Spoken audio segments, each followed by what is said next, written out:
right, people, it is now time for the entertainment news, and we start up with this great one.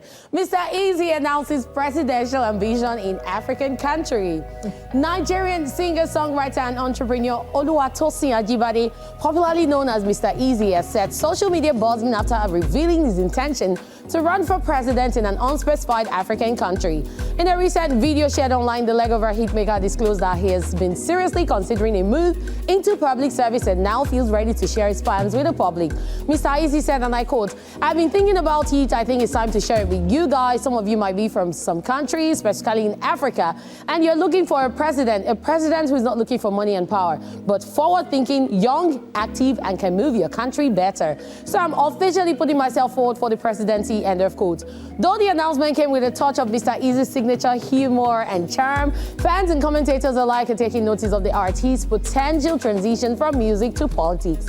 While Mr. Easy has not yet specified which African country he plans to contest in, the move aligns with his long-standing image as a Pan-African thinker and innovator. Known for championing African talent through his Empower Africa initiative and investing in tech and creative startups, Mr. Easy has consistently advocated for youth empowerment and systemic change. He emphasized that his interest in politics is not driven by money or power, but a genuine desire to serve and drive progress. Fans have reacted with a mix of amusement, curiosity, and encouragement, with many wondering if the announcement marks the beginning of a serious political campaign or a bold publicity statement.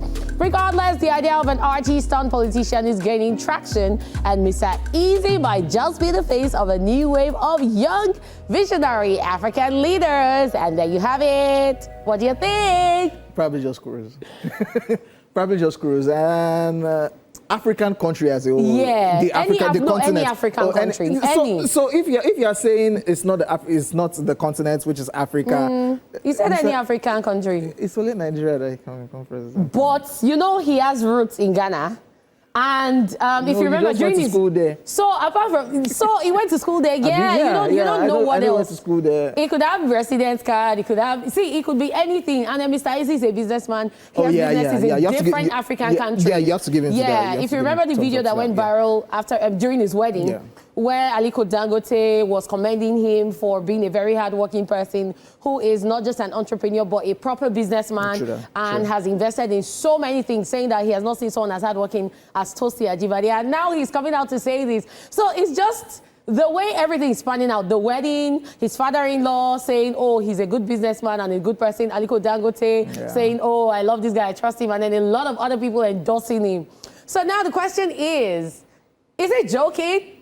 Only time will tell. Is he just putting it out there because he's seen a future in politics? Only time will tell. Good businessman, super talented artist. Amazing. Yeah, let's see, venturing into politics, if it's something he's looking at, as he has already given us sign, whether that's a joke or it's for real. Exactly. We'll be keeping our fingers crossed and see Nigeria president Tosin Ajibade. A lot of Nigerian youths actually said they don't mind in the comment section. Yeah.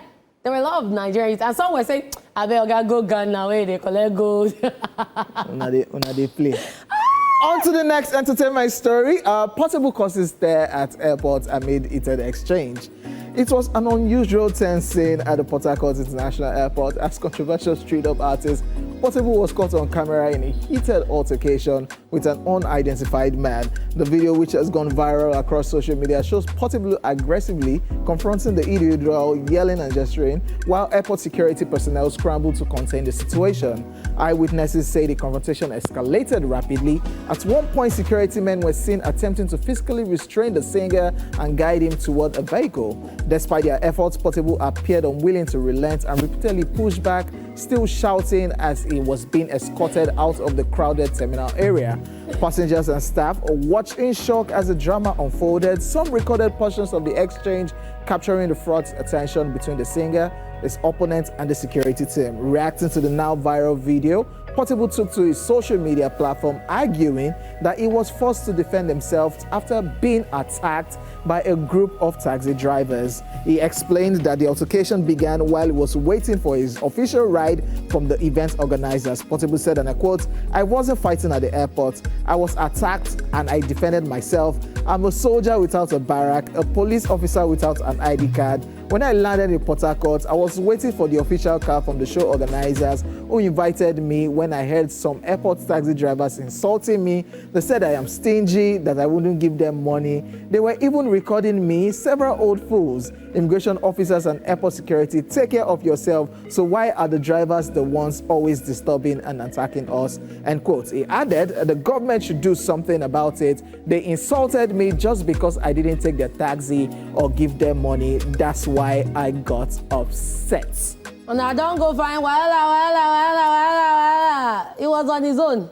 He was looking for trouble. So when this video dropped yesterday, I was seeing different things. I saw that it was pranksters. I saw that. I heard that one too. Yeah, I heard it was pranksters, people trying to prank him and all of that. It wasn't until he dropped the video debunking that, okay, this is actually what happened. He was being harassed. Quick one. The way I said it, that wasn't how I said it, by the way. You know, I was quoting him, but yeah. You know when Portable speaks, yeah. It's all right. You know, in Portable style. But what? If Portable is angry at taxi drivers calling him or abusing him that he's broke, he doesn't give him money, isn't that what Portable does regularly? Because I remember Portable has done it to a Nigerian politician and said, oh, that one just give handshake, you know, they give money. So what you do regularly or what you do at times when you shame people that this one doesn't, cocaine tewo, that's what he usually says. So, and now they are doing it to you, and you get angry, and you throw tantrum, and that is the reason why that's what's happening at that place. Yes. Just because of what they said. Exactly, which he says regularly on social media. That is why he was jumping up and down, and they were trying to restrain him. Wow. Say I be soldier, but I don't get barracks. I be police officer, I don't get ID card. Wow. It's just really crazy because in this life, people always give what they can't take. Wow. And I feel like people need to learn to have human feelings, and you need to understand that whatever you give, you should expect people to give it back to you. If you can't take what you're giving, then that means you're wrong. And Portable doesn't even care, because tomorrow the people that helped him and solved this whole thing will still come and insult them. That's the thing with Portable. So I'm really shocked that Portable, what you do, they did it to you, and you were jumping up and, okay, so good. Let me not say. He said it by himself. All right. Now you talk up. But yeah, there's a valid conversation in what he was saying, how taxi driver. But why the event organizers that brought you, why weren't they there on time? Because they're supposed to be waiting. So you people should be waiting for your own dragging too, because they will come and meet you people I've been waiting for that one. When it's done with them. Portable. All right, let's now go foreign on the entertainment news. Taylor Swift breaks streaming records with new album. Global pop icon Taylor Swift has once again set the music world ablaze with the surprise release of her 12th studio album, The Life of a Showgirl, a sparkling collection of upbeat pop anthems brimming with love, empowerment, and lyrical shade. Released on Friday, the album quickly smashed streaming records across Spotify, Apple Music, and Amazon Music, with all three platforms confirming Showgirl as the most streamed album in a single day for 2025. And in Amazon Music's case of all time, overtaking Swift's own The Tortured Poets department. Lead single The Fate of Ophelia made history too, becoming the most streamed song in a single day in 2025 on Apple Music, and the biggest first-day streaming debut in Spotify history. Taylor Swift's loyal fan base, the Swifties, flooded streaming platforms, dissecting every lyric of the 12-track project, which many see as a celebration of her personal and professional triumphs. From rekindled romance to reclaiming a music catalog, Swift's voice feels freer than ever. The 35-year-old singer posted on Instagram, and I quote, "I can't tell you how proud I am to share this with you. An album that just feels so right," end of quote. While still rich in introspection, the album shows a more joyful and secure Swift, in love with NFL star and Super Bowl champ Travis Kelce, and beaming over the success of a record-breaking Eras tour. Speaking to BBC Radio 1, Taylor Swift addressed the common fear among creatives, saying, and I quote, "I used to have this dark fear that if I ever were truly nurtured by a relationship, what happens if the writing just dries up? And it turns out that's not the case at all."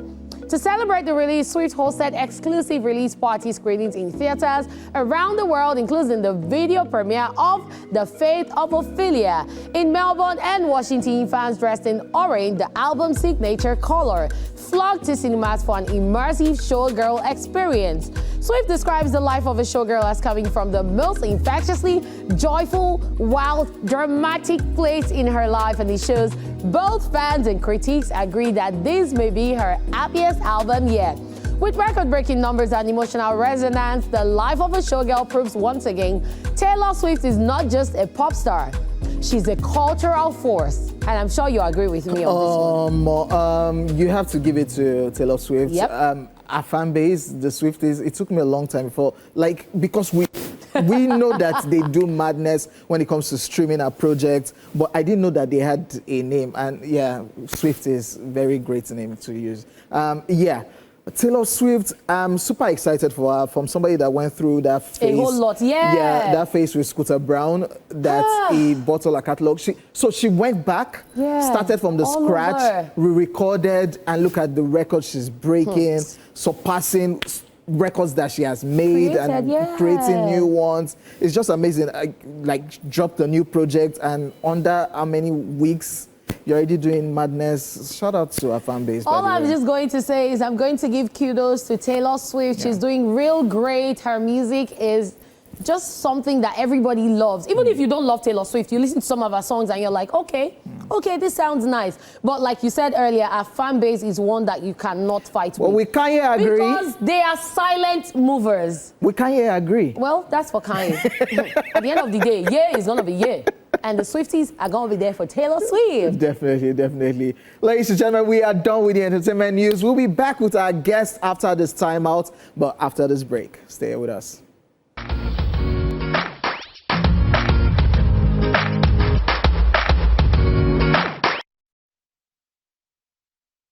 All right, ladies and gentlemen, we'll be back with our guest after this timeout. But first, let's check out what went down at the Fuji Experience by Adekunle Gold, put together by Spotify Greasy Tunes, and we'll be back.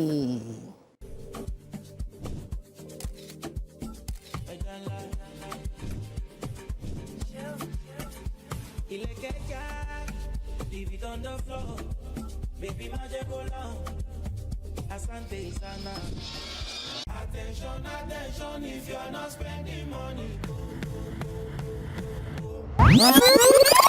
Ladies and gentlemen, make some noise, make welcome for the global superstar,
Oh my goodness, that is an amazing body of work by Adekunle Gold, and I'm sure the people here can also testify. on the show this afternoon. Ladies and gentlemen, let's make a welcome to the show actress Genoviva Ume and actor, film director Daniel Etim Efia. Yo, yo, yo. Thank you so much. Sounds like we're at an opera. Yeah, literally. So it's an opera. Yeah, literally. How are you guys? I'm good, thank great. you. I like the color Great. codes. Not like I I was know, planned. right? I do love it. We're in the hood. You know, We're in the hood. You're like, okay. Absolutely, we're vibing on that frequency. I know. All right, great to have you guys here and welcome back home. Thank you. Thank you. It's Thank you beautiful for- in here. Thank Trust me. you. Yeah. Thank you for having us. Yeah, so it's been so long. It's been a long time coming. Right. And we've had different projects that you both have worked on. And now you are here for one particular project. Absolutely. The Herd. Yes. So let's talk about The Herd from you. Yes, Daniel. The Herd is a story about a guy who visits his friend, who attends his friend's wedding in the mid-southwest of Nigeria. And after the wedding, he's taking his friends back to the hotel and they get hijacked by herdsmen. And they're taken into the woods, and the Herd tells the story of that journey. And their family members go through hell and high water to make sure they come back home. It's a story about love. It's a story about fighting for those that you love and standing for what you believe in. Aww. So this is actually a story that a lot of people in Nigeria right now, especially in the north, can relate with. And bringing this whole thing to fruition, bringing it to life. How was that? Tell us about the challenges, the good and bad times, working in the wood. Let's start with you, Genoviva. Oh my goodness, we filmed in Abeokuta. Yes. It was, I mean, I loved it. Like, I love Abeokuta is so peaceful. Like, the mountains is just such serene environment to experience. But obviously, filming in the character, you're running in like the bush. I was running with him. I was wearing a wedding dress that had a stench on it for 11 days. And all they did was sun dry the thing. That would have been heavy. It was heavy and smelly, but it just helped with the characterization, because essentially this is exactly what people do experience this go through. Like, they're made to feel subdued, they're made to feel dehumanized. It's a hard story to tell, but it was such a warm story to tell because I had these guys. I had the cast, the crew. Like, it was such a fun time. I vlogged my entire experience. So you guys look out for it on my YouTube. Yeah. Let's talk about your experience. Yeah, filming, directing and acting at the same time was chaotic, was harrowing. I know. I tell people this, do not do this at home. Don't do it. Don't do it. Because it's crazy to get out of your head as a director to become an actor and then go back to become a director. And we've seen actors, producers, but now actor, directors. It was but crazy. Hey, I just have to give it to him. He did so well. Like, he was always constantly checking on us. Are you okay? Like, and he would also get in my pictures and my videos. Thank you so much. You were excellent. Yeah, Should I tell you a secret? What's the secret? It's wearing dark shades so that when the tears are coming, just Yeah, it's true. That's to compose. That's to keep steam. I know, but it was such a beautiful story to tell. And I tell people this, would I do it again? I'll do it for the right story. And this was such a warm, like she said, such a warm story, such a heartfelt story, and everyone would love it. When they watch it, I mean, like you said, it's in the zeitgeist. It's so timely, and Nigerians are talking about this. It's topical, and it's a story that every Nigerian should watch. Absolutely. Okay, so we've seen a lot of actors want to just be producers, but now this is your directorial debut. And you have told us your experience. How did that feel? And then, you know, we've seen people who say, okay, I've seen this person work, I'm working with this person. Tell us about it. So for the longest time, I've waited for the right story to tell. I studied directing in South Africa. Yes, you did. I was in South Africa for about 4 years, from 2013 thereabout to 2017. And I came back and, you know, I did TV commercials for a bit, and then I got into acting, and then that was it. I was always acting. Okay, and then I wanted to direct and I wanted to tell a story, but I didn't find the right story and the right circumstance to tell that story, right? The right kind of funding. And eventually, everything came together. The right story, the funding, the circumstances, everything just, you know, culminated in the herd. And so it came at such an opportune time. And I believe that the herd came for such a time as this, right? It's topical, it's ready. I had the opportunity to work with amazing actors like Genevieve, and you know, it was so timely, and I'm happy that we're here at this point. And again, I say everyone must go see it. Yeah. Okay, talking about going to see it, we're talking about the herd. You guys are wondering, what are we talking about? Let's check out the trailer of the herd. Daniel's directorial debut. That was a lot of shooting. What did you have a leg on? Oh, baby, you gonna find out. October 17th. Why cinemas nationwide? Why you gonna do that to me, girl? Baby, you gotta find out. Find out. You gotta go watch it. You gotta go watch it. I'll watch it too. I'm just asking. October 17th, remember, nationwide. Okay, I look forward to that coming out. So now you guys have seen the herd.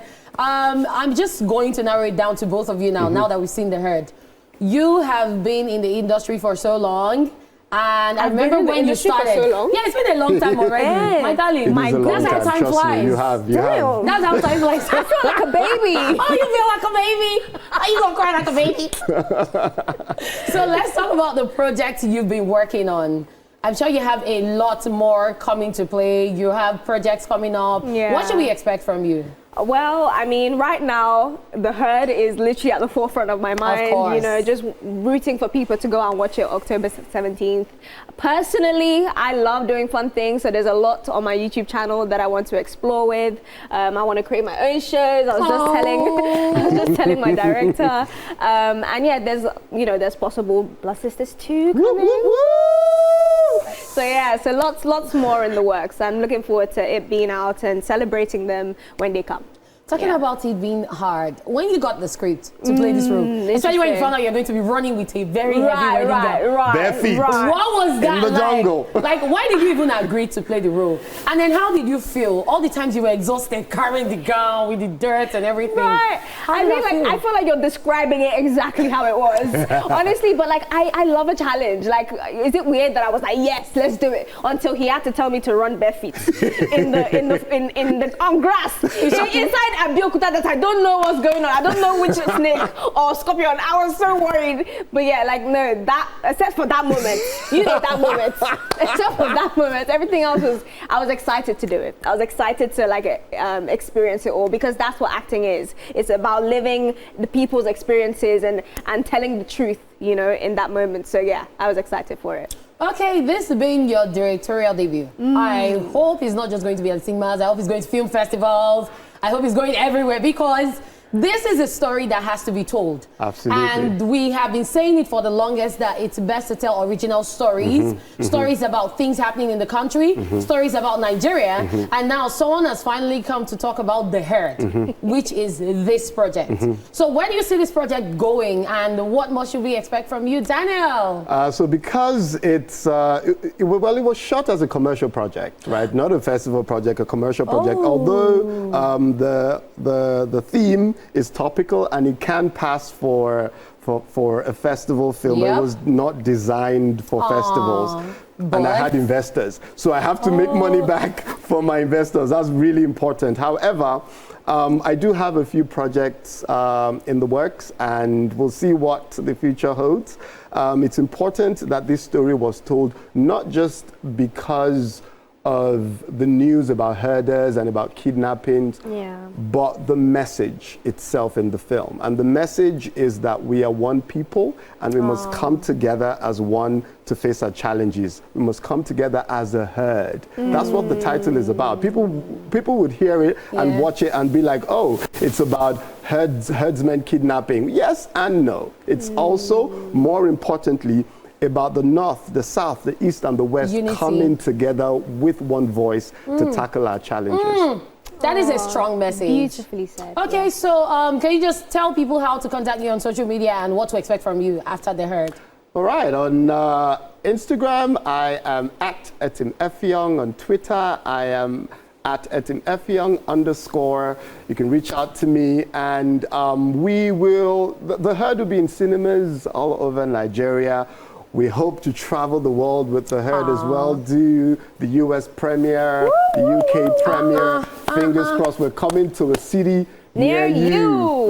I love that. What about you, Genevieve? How to contact you on social media? Hi, beautiful people. You can contact me via Instagram at Genevieve Ume. The O, or the Geno is a 0, and then Genevieve. And then on Twitter, Genevieve Ume, GenoVevaUmeh. Yeah, I'm open. I love a chat, so speak to me. Nice. That is amazing. Thank you guys so much for coming on the show. It was a pleasure having you right here on the show, people. Thank you for having us. Thank you so much for having us, girlie. I know you don't want to go, but you have to go. But the show must go on. We're not going. That's it with our guests. Coming up next, we've got Movies at the Movies, your weekly guide to what's hot in the cinemas. If they'll be here or not, you find out after this break.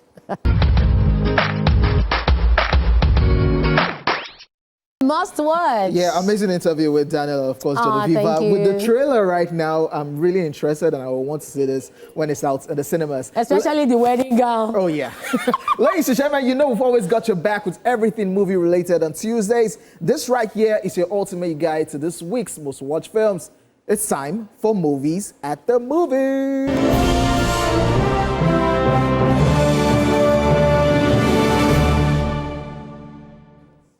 In Hollywood, a big, bold, beautiful journey. In this tale, David heads to a wedding in his old car with a unique GPS. He meets Sarah and together they embark on a journey suggested by the GPS. Along the way, they confront their past and explore painted landscapes, leading to a deeper connection. As they contemplate their future, they face a crucial decision about their relationship. Actors in the film include Colin Farrell, Margot Robbie, Kevin Kline, Phoebe Waller-Bridge, Jennifer Grant, Callahan Skogman, Brandon Perea, Shelby Simmons, Chloe East, amongst others. Oh, imagine going from one world to another in the real world. Oh my goodness. Yeah, definitely looking forward to that one. On to the next one. This one is titled One Battle After Another. When their evil enemy resurfaces after 16 years, a group of ex-revolutionaries reunite to rescue one of their own daughter. And of course, the actors in this movie are Leonardo DiCaprio, Sean Penn, Benicio del Toro, Regina Hall, Tiana Taylor, Chase Infinity, amongst others.